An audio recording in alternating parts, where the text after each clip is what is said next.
여러분, 현장 경기가 어떨까? 진짜 만만치 않습니다. 서울경제가 럽보 기사를 썼는데 황학동을 다녀왔습니다. 황학동이라고 하면 서울의 중구에 있는 황학동이거든요. 여기는 주방이나 가구의 거리예요. 주방용품 여기 가면 다 살 수 있고요.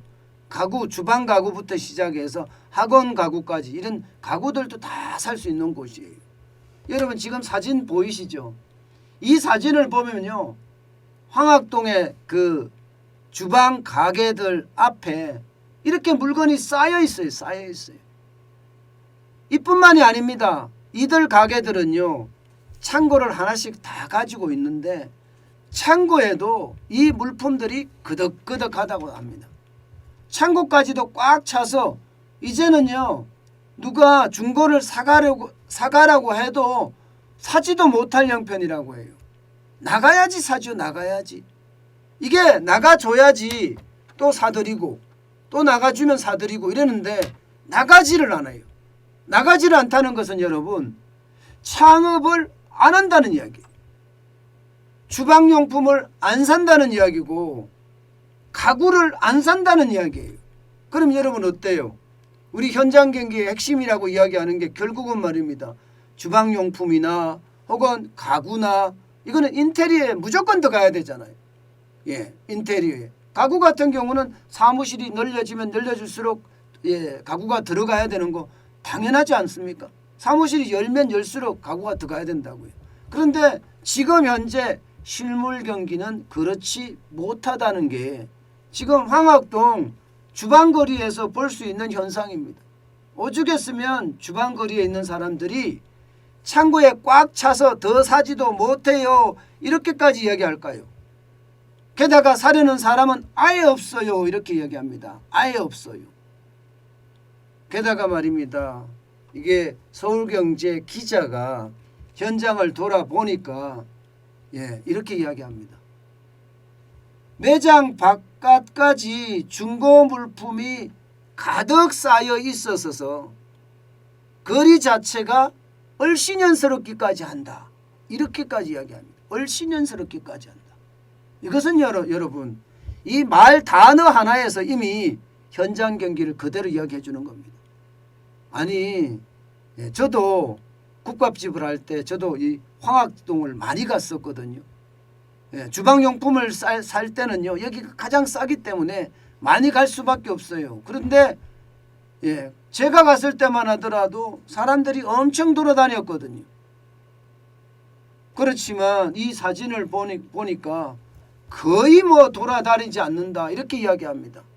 가게마다 안쪽에도 마찬가지. 안쪽에도 지금 쌓여있는 정도가 아니라 안 나가요. 아예 안 나가요.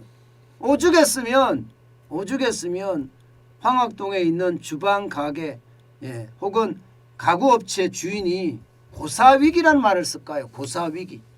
고사위기라는 뜻은 말라 죽는다는 얘기예요. 말라 죽는다.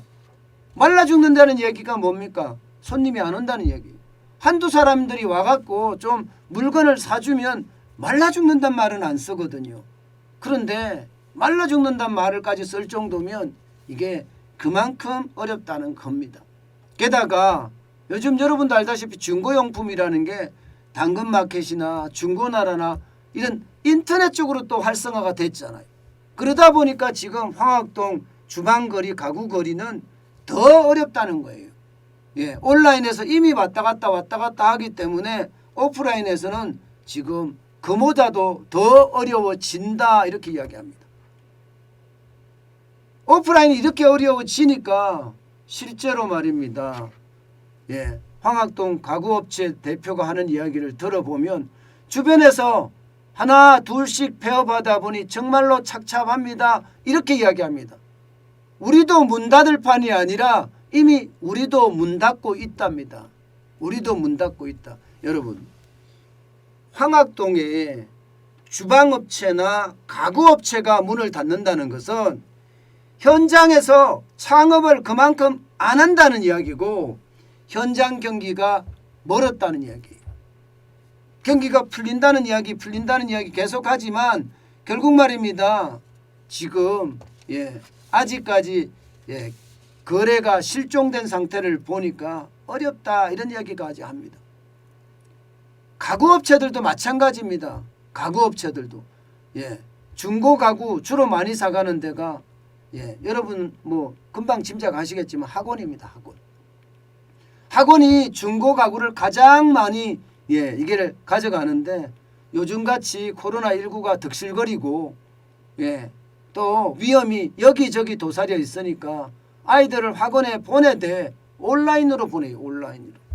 쉽게 말하면 학원까지 안 가는 거죠. 집에서 온라인 공부를 하는 거죠.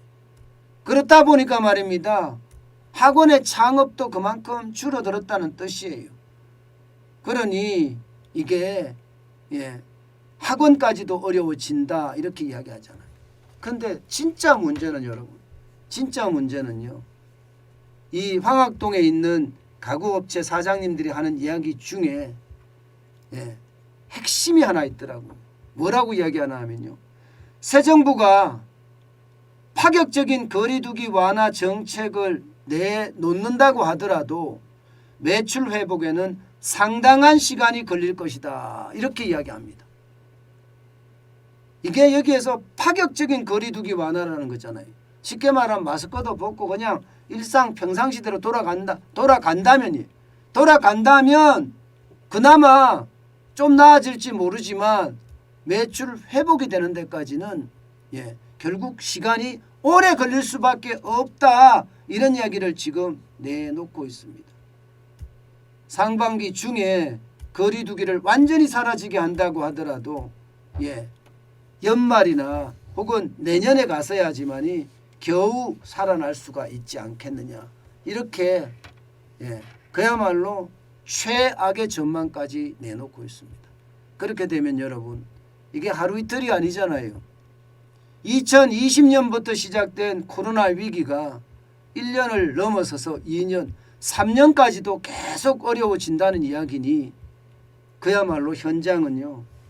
폭격을 맞은 듯한 그것도 한 해가 아니라 세 해씩이나 폭격을 연속으로 맞은 듯한 그런 모습을 보인다. 이렇게 얘기할 수가 있습니다. 저는 그 어느 때보다요. 거리두기 완화해야 됩니다. 미국은 마스크 다 벗어 던졌다고 해요. 우리도 이제는요. 거리두기까지 해서 막으면요. 경제까지 다 무너집니다. 어쩔 수 없습니다. 진짜 K방역 자랑만 하다가 이렇게 됐는데 어쩔 수 없이 위중증 환자나 또 사망자 또 재택 치료자 여기에 집중하고요. 이제는 거리두기를 풀어야 되지 않을까 저는 다시 한번 생각해 봅니다. 그래야만 현장 경기가 조금이라도 살아날 겁니다. 그렇지 않고는요. 현장 경기가 계속 어려워질 가능성 많습니다.